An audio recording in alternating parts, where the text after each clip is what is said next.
আসসালামু আলাইকুম।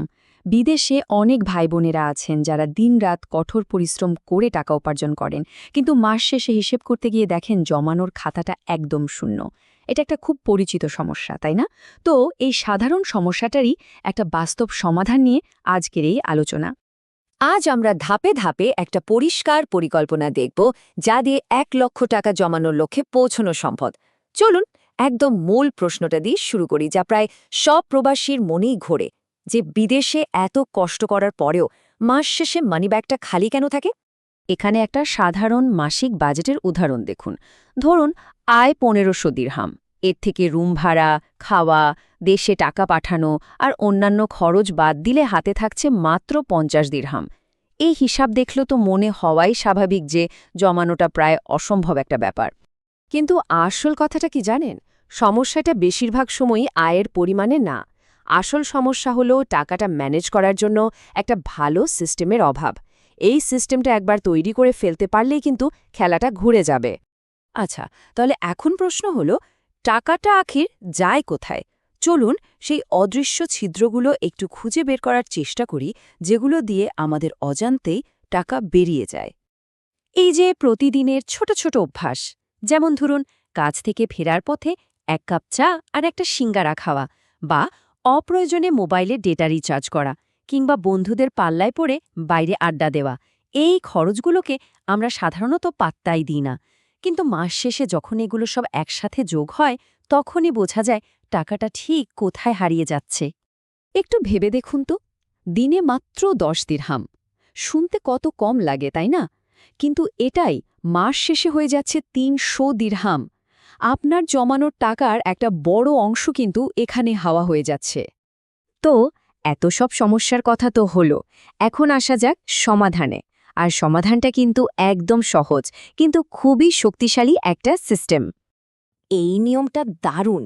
নাম হলো 50-30-20 রুল। মানে আপনার আয়ের ৫০% যাবে আপনার সবচেয়ে জরুরি প্রয়োজনে, যেমন বাসা ভাড়া, খাওয়া দাওয়া আর দেশে টাকা পাঠানো। ৩০%, যেটা বেশ বড় একটা অংশ, সেটা বেতন পাওয়ার সাথে সাথেই চলে যাবে সেভিংসে।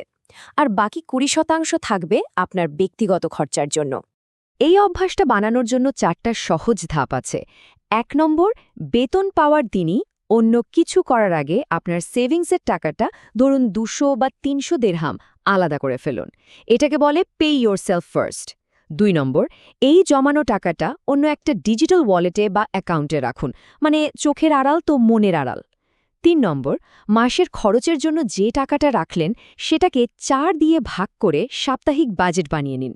আর ৪ নম্বর, খুব জরুরি না এমন কিছু কেনার ইচ্ছা হলে সাথে সাথে না কিনে ২৪ ঘন্টা অপেক্ষা করুন।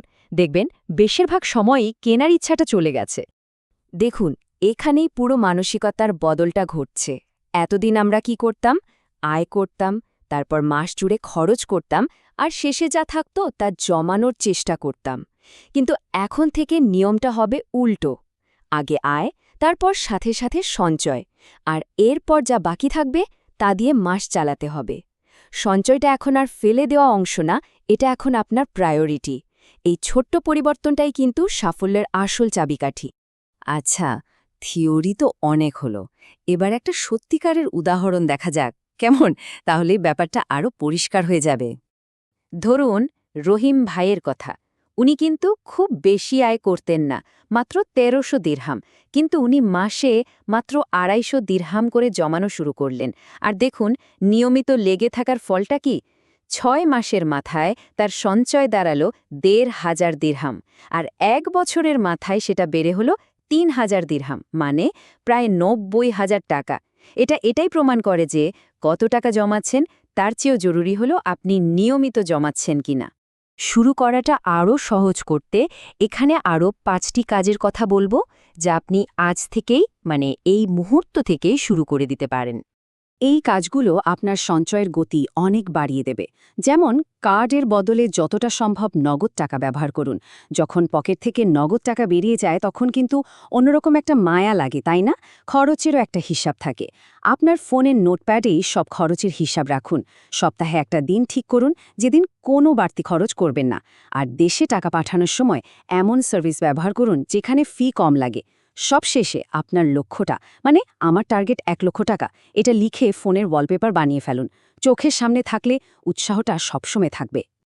আসলে বিদেশের এই কষ্টটা তো শুধু আজকের জন্য না, এর পেছনে আছে দেশে থাকা পুরো একটা পরিবারের স্বপ্ন আর তাদের একটা নিরাপদ ভবিষ্যতের চিন্তা। এই সঞ্চয়টা সেই ভবিষ্যতের জন্যই একটা বিনিয়োগ। তাহলে শেষ কথা হলো এটাই, টাকা ইনকাম করা অবশ্যই জরুরি, কিন্তু টাকাটা ধরে রাখার কৌশল জানা, ওটাকে ঠিকভাবে ম্যানেজ করা, সেটাই আসল দক্ষতা। আর এই দক্ষতাটাই কিন্তু আপনাকে সত্যিকারের আর্থিক স্বাধীনতা এনে দেবে।